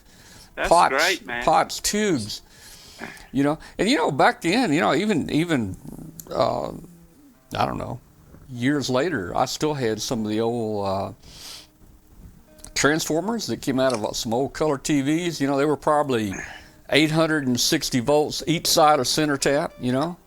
Yeah. Oh, So that's the that's 1600 volts, and Yeah. you know, and then if you didn't use the 5 amp 5-volt filament, and you didn't use the other filament, 5G4, then you 5G4. could maybe work that transformer a little harder, you know. So, you know, I could easily get, you know, a 2000 volt power supply easy out of a junk, you know, color TV transformer. Glenn Popel says we ought to get a bunch of old timers on here one night and talk about old times. Yeah. We'll do that. We'll do that, Glenn. Fun. Talk about drilling out tube sockets. People don't understand what that means. Well, you know, back then, I mean, everything's solid state now, but back then we built things with tubes, receivers and transmitters and antenna switches, anything with tubes, preamps. And you got to have a tube socket to put tubes in. And you know, in a TV, I just go back there where they're all stacked up, take a drill with me, and if I need a 8-pin octal socket, there it is. I'd clip all the wires off of it and drill 2 rivets out, and I had an 8-pin octal socket. You know. Yeah, and the reason you had to drill it out was because the tube socket was riveted in. Right. You just couldn't unscrew a screw to get the socket out. It was riveted, and that's what you drilled to get the socket out after you unsoldered all the parts off of the solder lugs. So we would drill the rivets out, and boy, I mean, you know, Martin, here it is 60 something years later, I still have boxes. I have cigar boxes here of resistors and capacitors that I cut out of those old TVs. Well, tell us what a cigar box is. Cigar box? Oh man, everybody knows what a cigar box is. I'll show you a cigar box. I'll show you one. Oh, okay. All right. Well, you got a King Edward cigar box? Hey, maybe you don't know. Maybe they don't know what a cigar box is. No, they don't know what a cigar. I want to see a cigar box. Here's a cigar box. Man. You can tell it's getting kind of old. I've got tape around it. But look what is that? See, this box here, this cigar box here says it's knobs. And look at here. If I need a knob for something, see? Man, look at that. See, if I need a knob, if I build something, I go to the knob box. If I need a capacitor, I go, So, man, that's great. Yeah. Let me see how I can go back and find. Here we go. Let's see. I'm trying to see where I had you. There we go. Okay. Yeah, so I'm my own Radio Shack store here. Actually, I have more in here than Radio Shack has, This has been fun talking about the old days. So this was a Roy Tan box. Roy Tan. Oh, yeah, I remember the Roy Tan. Roy Tan box, and hey. You got a bunch of cigar boxes. I've got a bunch, yeah. I even built remember King Edwards? Yeah. Yeah, those were 5-cent cigars. Yeah, I could go up to the drugstore and say, hey, have you got a cigar box? And they'd say, yeah. They may have one cigar left. I'd take it out. They'd give me the box, Man. I've got a code practice oscillator in there I built in a cigar box. Put a pot on the front and a switch and a jack and a little speaker in it with some screen wire over it and code practice in a King Edward. And a tube inside of it. The what? No, it did. No, actually, I think it had a 555 chip in it. Wow, that was. Yeah. That was way in modern times. Yeah, that was getting modern, man. But that's getting pretty old nowadays, Yeah, well, that's true. That is true. Ben says the knob box is going to be disappearing. Coffee cans. Oh, man. I've even used coffee cans more ham radio projects, and in Memphis here 40 years ago, we had a station called Golden West. It was a one-channel, a movie channel, and that was before cable came to Memphis, and it was a microwave station. And you subscribe to it, and you get a little booklet like HBO, and you can see what movies are on tonight. It was called Golden West, and it was up in the microwave range. And we built our own receivers for this microwave, and it was a very basic little mixer circuit. I forget now. It had I forget what the little transistor was in here. But you had a variable voltage power supply, and by varying the voltage on that power supply, it tuned the frequency of that mixer, and it came out on channel 3 or 4, and and we had, so the coffee can was the horn, and I think the antenna was something like 1.25 inches long. It was, we mount a connector on the side of the can, and we put a little 1.25 inch whip in there, and the can actually became the horn, and we got beautiful signals off that thing. That's unbelievable. Mm-hmm. So it was the antenna and the mixer. Well, yeah, it was a converter. It converted channel 3 so you could watch it on TV. Yeah, it converted, and I guess we're bad because we were back then. I guess the statute of limitations has run out, or maybe it might get me still. But you could rent this box. It's like a cable box, but there was no cable. You could rent it. You could rent it for what, $30 a month or something. And they'd put the little dish-like thing up on your house and aim it. It was on the top of Clark Tower here in Memphis. Oh, I know where that is. Yeah, it was up there. That's a tall tower on Poplar. And I lived in Arkansas then, in West Memphis, and we were able, with a little 3-foot dish and that coffee can, to bring in that signal all the way from East Memphis. On the TV, and what it was, just a converter. It converted a microwave signal down to the IF, which was equal to the channel 4. Okay, yeah. And it just went right in. It went right in the TV, and you just tuned the voltage a little bit, and it would fine tune the frequency, and boy, the station would come right in. Tom, I understand exactly what you're talking about, but let me give you some bad news. Oh. There is no statute of limitation. Oh no. Well, oh no, and this is probably recorded on YouTube. I don't think I have the little deal we built anymore. I don't know. And Martin, the thing about that was, and this is a funny story, and the show's going long tonight, and if you guys are getting sleepy, go to sleep. But Martin and I are having a good time here. Martin, I was probably 30-something years old. Young guy over there, and had a hemp friend lived down the street. He was 16 years old then, and we were all building these. It was called MDS, multi-point distribution system was the name of it, MDS. So. And it had a few little small, at that time, 40 years ago, it was small parts. And it may have been a little gas FET transistor. I don't know. I don't remember this. But anyway, we were having a little difficulty making them work because you had to get it on frequency, and on the, you had a little piece of wire, you'd cut the length of the wire to tune it on frequency. And then, of course, your voltage would vary it a little bit, either side of that. But we were having trouble building those things, and this kid down the street, he could build them, and it would work first time. And Martin, have you ever seen a soldering iron that a gutter company would use? It got the big wooden handle on it. It's about 1.5 foot long, soldering iron, a wooden handle on it, and the tip of it's bigger than your thumb. Yeah. Big chisel. He was building these things with small parts with that iron, and he could get it to work, and we couldn't make ours work the first time. Man. Oh well. That's modern times. Yeah. Can I take a step back? Yeah. Before those modern times? Yeah.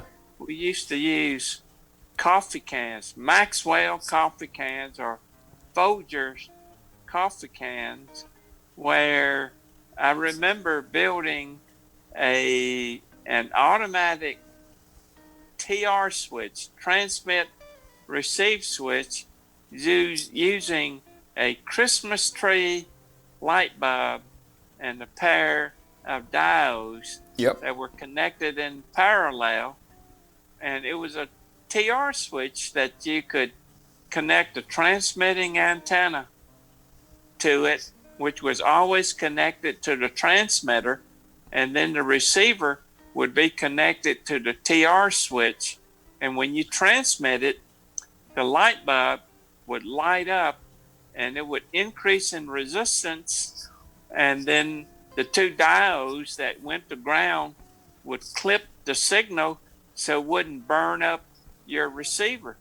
Back then there were tube receivers, and it could take, a few volts before it would burn out. But anyway, Maxwell coffee can, a Folger coffee can, that's what we used to build them into. This was like 30, 40 years after your MDS receiver. Well, I never used that, but I was aware of it and how it worked. And did you remember the twin leaf SWR indicator? I never really built one, but I know it had the little light bulbs on it, and it was so long, and you hold it against your wire. I never really used it. You had two light bulbs. One would light up, and the other one would go out when your SWR went down. Yeah, I never played with that. Yeah.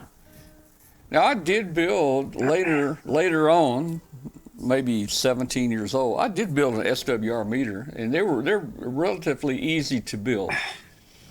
You just make the little pickup loop in there, and you run a little wire under the shield, and you got a couple of diodes in there for forward and reflected, and a switch, and a meter, and that's about it. Back in the old days, the problem was where did you get a meter from? Yeah, well, I had a number of meters, either military surplus out of military junk, or I think I ordered one time, Martin. It's the non-damped one, like you were talking about one time. And that meter, you key it up, and that meter jumps like this, Yeah. But so I forgot what those things are called. Yeah. But so I built this SWR meter, and it was the old style where you got to you flip it to forward, and you adjust it to maximum scale, and then you flip it to reflected, and you see on the scale where it is. The problem is, my scale didn't say 1.1, 1.2, 1.3. It said 0 to 200. Yeah. And so it never was very effective for me, because I didn't want to do the math, to get the. I don't even remember what the math is. Is it like forward plus reflected divided by forward time reflected divided by forward plus, or something like that? It was something like that. Yeah, I never. That was too much trouble, Yeah. And I don't ever remember. I don't know, when I was a novice, if I ever remember trimming an antenna for low SWR. Back then, I think you couldn't, because you didn't have any way to know what the SWR was. Yeah, back then we just cut it. The handbook, you looked at the chart and said, it's going to be 128 feet long, and we'd cut it 128 feet, and we operated. Well, what you depended on was how you loaded the transmitter. Yeah. You would load it and then dip it, and then load it and then dip it. Well, that Pi network has a very wide range of impedance matching, and that was good for us back then. We needed that. Yeah, and all we had was the current meter on the transmitter, where you would dip it. Yeah. You would load up the load capacitor and dip it, meaning that you would resonate it with the capacitor, on the tube, on the plate side of the tube, and then you would load it a little bit more and then dip it again. And that's how you knew, or I hope that you knew, you were getting power into your antenna. Mm-hmm. And I don't think I ever used coax. It was always TV twin lead. Or it was 300 ohm twin lead, or back then 72 ohm twin lead. Yeah. Well, I had coax. So the coax I got in the 60s probably was made in the 30s. Okay. I don't know, man. I got it. Somebody gave it to me, or Ham gave it to me, or it was surplus. So I may still have some of that around here. That stuff's probably 100 years old. Man.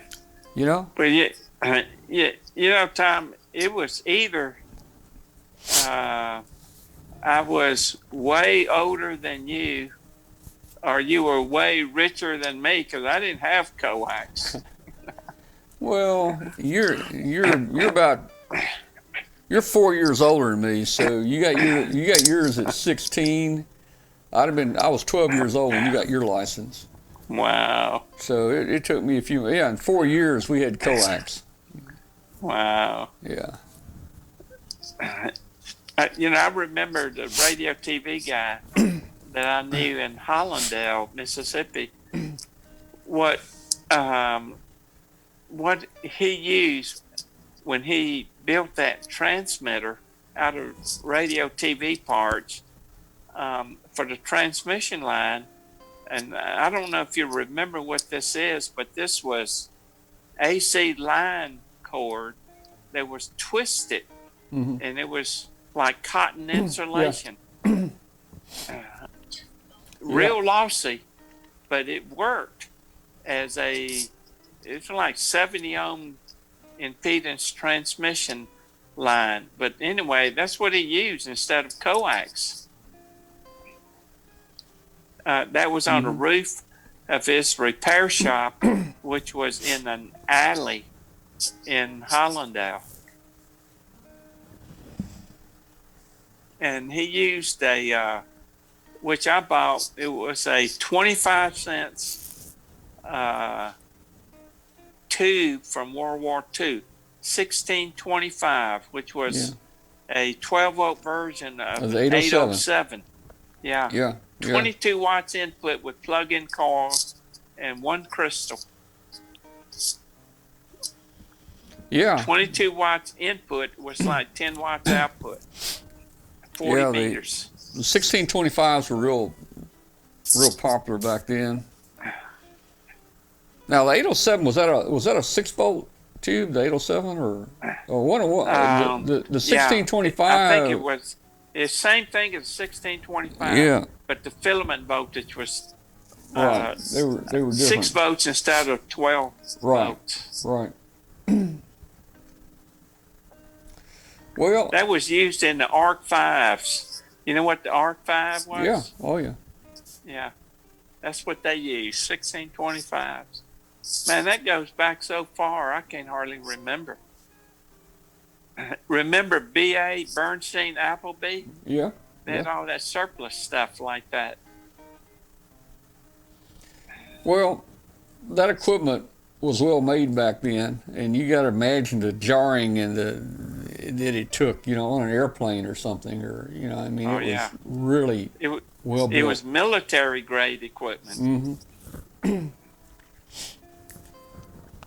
Well, Martin, it's the show. Let's see, it's 8. What time is it? It's getting late, man.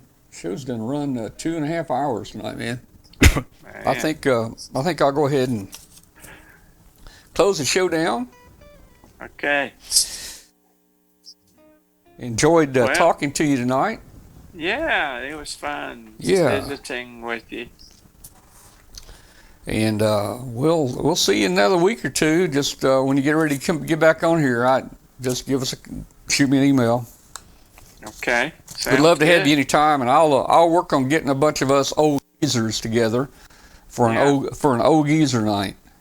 Yeah, that'd be nice. Yeah. That'd be fine. Yeah. All right. Well, good night. We'll see you Okay. later. Bye. Bye-bye. Okay. Bye. All right. Guys, we went really long tonight, but had a good time.